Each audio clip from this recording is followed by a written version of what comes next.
Ito na siya.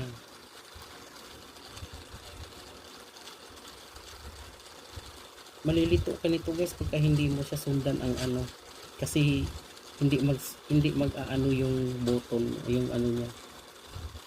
Ayan. Sulot mo siya dito. Pagka nagbuhol-buhol, i-ano mo lang siya, iayos mo lang siya.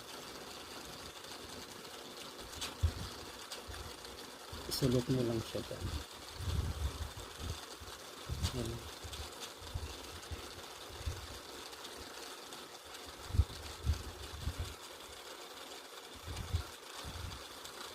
Yung mga walang gamit ng pang-button hole, pambutas sa ano, ayan, ganyan na yan siya. Pwede mo siyang gagawin may mano-mano lang o kaya sa kamay lang. Hindi na kailangan yung problema ka na wala kang gamit para magbutas ng damit na lalagyan mo ng butones. Yan. Magagawa yan siya guys, kamay lang. Ayan o.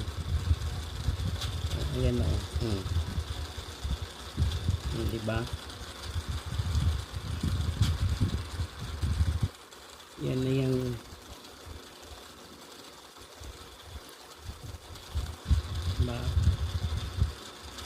button hole.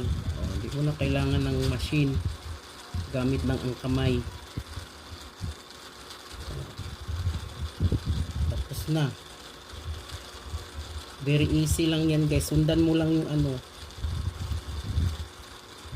Makakalito pagka hindi mo siya susundan. Makakalito kasi hindi mo maayos yung ano ng tahi. Di ba?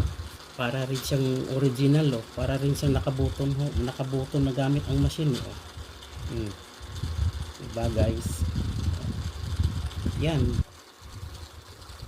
Hindi na ko problema niyan. Button hole gamit ang kamay.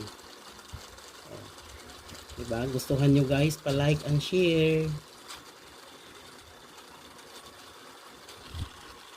Button hole.